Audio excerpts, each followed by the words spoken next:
Hi hello ವೀಕ್ಷಕರೇ, welcome to simple Bhagya kitchen.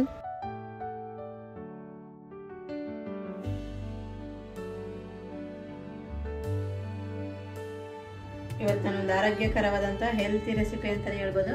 ಹಳ್ಳಿ ಕಡೆ ಸಿಗುವಂಥ ಅಣಬೆ ಉಪಯೋಗಿಸಿ ಹೇಗೆ ಸಾಂಬಾರು ಮಾಡೋದಂತ ತೋರಿಸ್ತೀನಿ, ನೋಡೋಣ ಬನ್ನಿ. ಅಣಬೆ ಸಾರು ಮಾಡೋದಕ್ಕೆ ಒಂದು ಮಿಕ್ಸಿ ಜಾರ್ ತೊಗೊಂಡಿದ್ದೀನಿ. ನೋಡಿ, ನಾನು ಒಂದು ಗೆಡ್ಡೆಯಷ್ಟು ಬೆಳ್ಳುಳ್ಳಿನ ಸುಲಿದು ರೆಡಿ ಮಾಡಿ ಇಟ್ಕೊಂಡಿದ್ದೆ. 1 ಇಂಚು ಶುಂಠಿನೂ ಅಷ್ಟೇ ಸಣ್ಣದಾಗಿ ಹಚ್ಚಿಟ್ಕೊಂಡಿದ್ದೆ. 2 ಚಿಕ್ಕದು ಟೊಮೆಟೊನ ಸಣ್ಣದಾಗಿ ಹಚ್ಚಿಟ್ಕೊಂಡಿದ್ದೀನಿ. ಸ್ವಲ್ಪ ತೆಂಗಿನಕಾಯಿ ತುರಿ, ಹಾಗೆ ಸ್ವಲ್ಪ ಈರುಳ್ಳಿ, 2 ಹಸಿಮೆಣ್ಸಿಕಾಯಿನ ಕಟ್ ಮಾಡಿ ಇಟ್ಕೊಂಡಿದ್ದೀನಿ. ಸ್ವಲ್ಪ ಕೊತ್ತಂಬರಿ ಸೊಪ್ಪು ತೊಗೊಂಡಿದ್ದೀನಿ. ಈಗ ಎಲ್ಲನ ತೊಗೊಂಡಿರೋದೆ ಒಂದೊಂದೇ ಮಿಕ್ಸಿ ಜಾರ್ಗೆ ಹಾಕ್ತಿದ್ದೀನಿ. ತೆಂಗಿನಕಾಯಿ, ಟೊಮೊಟೊ ನಾನೇನು ತೊಗೊಂಡಿದ್ದೆ ಅದೆಲ್ಲನ ಮಿಕ್ಸಿ ಜಾರ್ಗೆ ಹಾಕ್ತಾಯಿದ್ದೀನಿ. ಹಸಿಮೆಣ್ಸಿಕಾಯಿ ಮಾತ್ರ ಒಗ್ಗರಣೆಗೆ ಹಾಕೋಣ. ಇನ್ನೆಲ್ಲ ಮಿಕ್ಸಿಗೆ ಹಾಕ್ಕೊಂಡು ಬರೋಣ.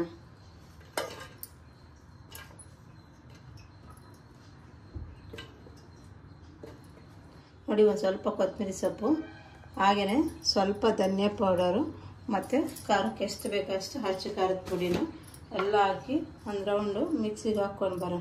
ತುಂಬ ಚೆನ್ನಾಗಿರ್ತದೆ. ನೀವೇನಾದ್ರೂ ಊರ ಕಡೆ ಬರೋ ಈ ಥರ ಅಣಬೆ ಸಿಕ್ಕಿದ್ರೆ ಅಣಬೆ ಸಾರು ಮಾಡೋದ್ರಿಂದ ಆರೋಗ್ಯಕ್ಕೂ ತುಂಬ ಒಳ್ಳೆಯದು ಮತ್ತು ಅಷ್ಟೇ ಟೇಸ್ಟಿಯಾಗೂ ಇರುತ್ತೆ. ಇಲ್ಲಿ ಸಿಗೋ ಅಣಬೆ ಅಷ್ಟೊಂದೇ ನಮಗೆ ಬೆನಿಫಿಟ್ ಇರೋಲ್ಲ, ಆದ್ರೂ ತಿನ್ನಬೇಕಷ್ಟೇ. ಊರ ಕಡೆಯಿಂದ ತಂದು ಅಣಬೆನ ಸಾಂಬಾರು ಮಾಡ್ಕೊಂಡು ತಿಂದರೆ ಇನ್ನೂ ಒಂದು ಜಾಸ್ತಿನೇ ತಿನ್ಬೇಕು ಅನ್ನಿಸ್ತು, ಅಷ್ಟು ಚೆನ್ನಾಗಿರ್ತೈತೆ. ನ್ಯಾಚುರಲ್ಲು ಸಿಗುತ್ತಲ್ಲ, ಎಲ್ಲರೂ ಬೆಳೆದಿರ್ತಾರೆ. ಹಳ್ಳಿ ಕಡೆ ನ್ಯಾಚುರಲ್ಲು ಸಿಗುತ್ತೆ ಅಂತ ನ್ಯಾಚುರಲ್ ಅಣಬೆನೇ ತಿನ್ನಬೇಕು, ತುಂಬ ಒಳ್ಳೆಯದು. ಹಂಗಾಗಿ ಇವತ್ತು ನಾನು ಊರಿಗೆ ಹೋಗಿದ್ದೆ. ಊರಲ್ಲಿ ಅಣಬೆ ಸಿಕ್ಕಿತ್ತು, ಅದನ್ನು ತಂದು ಇವತ್ತು ಸಾಂಬಾರು ಹೇಗೆ ಮಾಡೋದಂತ ತೋರಿಸ್ತಾ ಇದ್ದೀನಿ. ಹಚ್ಚು ಖಾರದ ಪುಡಿ, ಖಾರಕ್ಕೆ ಎಷ್ಟು ಬೇಕೋ ನಿಮಗೆ ಅಷ್ಟು ಖಾರದ ಪುಡಿ ಹಾಕ್ಕೊಳ್ಳೋಣ. ರುಬ್ಬಿರುವಂತಹ ಮಸಾಲೆ ರೆಡಿಯಾಗಿದೆ. ನೋಡಿ, ತೀರಾ ನುಣ್ಣು ರುಬ್ಕೋಬೇಕು, ತರ್ತರಿಯ ರುಬ್ಕೋಬೇಡಿ. ನುಣ್ಣು ರುಬ್ಕೊಂಡ್ರೆ ಚೆನ್ನಾಗಿರ್ತದೆ. ನಾನೀಗ ಮಸಾಲೆ ಸೈಡ್ಗೆ ಇಟ್ಬಿಟ್ಟು ಅಣಬೆ ತೋರಿಸ್ತಾ ಇದ್ದೀನಿ. ನೋಡಿ, ಅಣಬೆನ ನಾನು ಒಂದು ಅರ್ಧ kg ಅಷ್ಟು ಅಣಬೆ ತಂದಿದ್ದೆ ಊರಿಂದನೂ. ಇವತ್ತು ನಾನು ಊರಿಗೆ ಹೋಗಿದ್ದೆ, ಹಂಗಾಗಿ ಅರ್ಧ kg ಅಷ್ಟು ಅಣಬೆ ಸಿಕ್ಕಿದ್ರು, ಅಣಬೆ ತಂದಿದ್ದೆ. ಈ ಅಣಬೆನ ಒಂದು 3 ರಿಂದ 4 ಬಾರಿ ಚೆನ್ನಾಗಿ ವಾಶ್ ಮಾಡ್ಕೋಬೇಕು, ಯಾಕಂದರೆ ಇದರಲ್ಲಿ ಮಣ್ಣಿರುತ್ತೆ. ಇದು ನಾವು ಬೆಳೆದಿರೋಂಥ ಅಣಬೆ ಅಲ್ಲ, ಅದೇ ನ್ಯಾಚುರಲ್ ಸಿಕ್ಕಿರ್ತೈತಲ್ಲ, ಹಂಗಾಗಿ ಹೊಲದಲ್ಲಿ ಮಣ್ಣಿರುತ್ತೆ. ಇದನ್ನು ಮಣ್ಣಿಲ್ದಲೆ, ಸ್ವಲ್ಪನೂ ಮಣ್ಣಿಲ್ದಲೇ ನೀಟಾಗಿ ತೊಳ್ಕೊಂಡು ರೆಡಿ ಮಾಡ್ಕೋಬೇಕು. ನಾನು ತೊಳೆದು ರೆಡಿ ಮಾಡ್ಕೊಂಡಿದ್ದೀನಿ. ಈಗ ಹೇಗೆ ಮಾಡೋದಂತ ನೋಡೋಣ ಬನ್ನಿ. ಸಾಂಬಾರು ಮಾಡೋದಕ್ಕೆ ನಾನೊಂದು ಬಾಣಲಿ ಇಟ್ಟಿದ್ದೀನಿ. ನೋಡಿ, ಬಾಣಲಿಗೆ ಸ್ವಲ್ಪ ಎಣ್ಣೆ ಹಾಕ್ತೀನಿ, ಜಾಸ್ತಿ ಏನು ಬೇಡ. ಒಗ್ಗರಣೆಗೆ ಎಷ್ಟು ಬೇಕೋ ಅಷ್ಟು ಎಣ್ಣೆ ಹಾಕ್ಕೊಂಡ್ರೆ ಸಾಕಾಗುತ್ತೆ. ಒಂದು 3 ಸ್ಪೂನ್ ಅಷ್ಟು ಎಣ್ಣೆ ಹಾಕಿದ್ರೆ ಸಾಕಾಗುತ್ತೆ. ಈಗ ಎಣ್ಣೆ ಬಿಸಿ ಆಗಲಿ. ಇದಕ್ಕೆ ಸ್ವಲ್ಪ ಸಾಸಿವೆ ಹಾಕೋಣ. ಒಂದು ಅರ್ಧ ಸ್ಪೂನ್ ಅಷ್ಟು ಸಾಸಿವೆ ಹಾಕ್ತೀನಿ ಒಗ್ಗರಣೆಗೆ. ಹಾಗೆಯೇ 1 ಈರುಳ್ಳಿನ ಸಣ್ಣದಾಗಿ ಉದ್ದಕ್ಕೆ ಹಚ್ಚಿಟ್ಕೊಂಡಿದ್ದೆ. ಸ್ವಲ್ಪ ಕರಿಬೇವು 2 ನೋಡಿ ಒಗ್ಗರಣೆಗೆ ಹಾಕ್ತಾಯಿದ್ದೀನಿ. ಒಂದು 2 ನಿಮಿಷ ಒಗ್ಗರಣೆಗೆ ಹಾಗೆ ಫ್ರೈ ಮಾಡ್ಕೊಳ್ಳೋಣ. ಚೆನ್ನಾಗಿ ಫ್ರೈ ಆಗಿದೆ. ಇವಾಗ ಹುಳಿ ಕಮ್ಮಿ ಮಾಡಿ ನಾನು ರುಬ್ಬಿರುವಂಥ ಮಸಾಲೆನೇ ಹಾಕ್ತಾಯಿದ್ದೀನಿ. ನಾನೇನು ಮಸಾಲೆ ರುಬ್ಬಿಟ್ಕೊಂಡಿದ್ದೆ ಮಸಾಲೆ ಹಾಕ್ತಾಯಿದ್ದೀನಿ. ಇವತ್ತು ನಾನು ಹಳ್ಳಿ ಕಡೆ ಮಾಡ್ದಂಗೆ ಮಾಡ್ತಾಯಿದ್ದೀನಿ. ಹಳ್ಳಿ ಕಡೆ ಹಾಲು ಹಾಕ್ತಾರೆ, ನಾನು ಇವತ್ತು ಹಾಲು ಹಾಕಿ ಅಣಬೆ ಸಾರು ಹೇಗೆ ಮಾಡೋದಂತ ತೋರಿಸ್ತೀನಿ. ಎಲ್ಲೂ ವೀಡಿಯೋನ ಸ್ಕ್ರಿಪ್ಟ್ ಮಾಡಿದ್ರೆ ನೋಡಿ, ನಿಮಗೆ ಗೊತ್ತಾಗುತ್ತೆ ಎಷ್ಟು ಚೆನ್ನಾಗಿರುತ್ತೆ ಗೊತ್ತಾ. ಅಣಬೆ ಸಾರು ತುಂಬ ಚೆನ್ನಾಗಿರುತ್ತೆ ಈ ಥರ ಮಾಡಿದರೆ. ಹಾಗಾಗಿ ನಾನು ಹಳ್ಳಿ ಸ್ಟೈಲಲ್ಲಿ ಅಣಬೆ ಸಾರು ಮಾಡ್ತಾ ಇದ್ದೀನಿ. ಮಸಾಲೆ ಚೆನ್ನಾಗಿ ಎಣ್ಣೆಗೆ ಕುದಿಬೇಕು. ಒಂದು 5 ನಿಮಿಷ ಎಣ್ಣೆಗೆ ಚೆನ್ನಾಗಿ ಕುದೀಲಿ. ಇದರಲ್ಲಿರೋ ಹಸಿ ವಾಸನೆ ಎಲ್ಲ ಹೋಗ್ಬೇಕು. ನಾನು ಯಾವುದು ಇವತ್ತು ಉಟ್ಕೊಂಡು ಸಾಂಬಾರು ಮಾಡ್ತಾಯಿಲ್ಲ, ಹಾಗಾಗಿ ಮಸಾಲೆ ಚೆನ್ನಾಗಿ ಕುದೀಲಿ. ನೋಡಿ, ಚೆನ್ನಾಗಿ ಕುದೀತಾ ಐತೆ.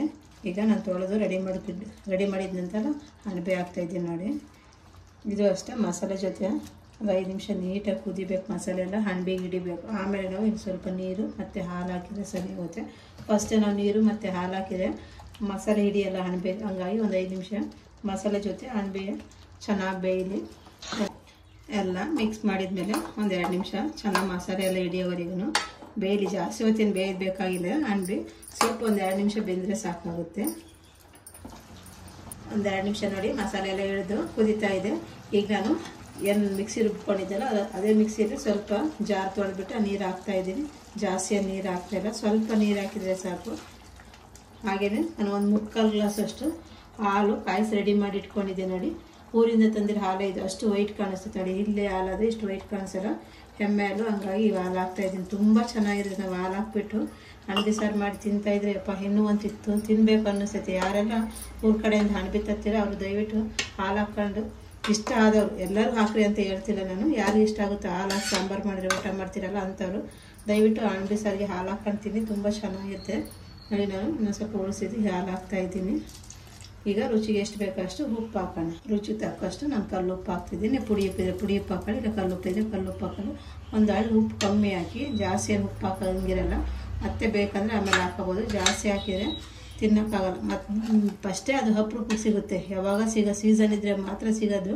ಈ ಸೀಸನಲ್ಲಿ ಅಣಬೆ ಸಿಗೋದು ಯಾವಾಗ ಅಣಬೆ ಆದರೆ ಬೆಂಗಳೂರಲ್ಲಿ ಸಿಗುತ್ತೆ. ಹಳ್ಳಿ ಕಡೆ ಸಿಗಬೇಕಂದ್ರೆ ಸೀಸನ್ ಇರಬೇಕು, ಆ ಸೀಸನಲ್ಲೇ ಅಣಬೆ ಸಿಗೋದು. ಹಂಗಾಗಿ ನೋಡ್ಕೊಂಡು ನೀಟಾಗಿ ಮಾಡ್ಕೊಂಡು ತುಂಬ ಚೆನ್ನಾಗಿರುತ್ತೆ ನೋಡಿ.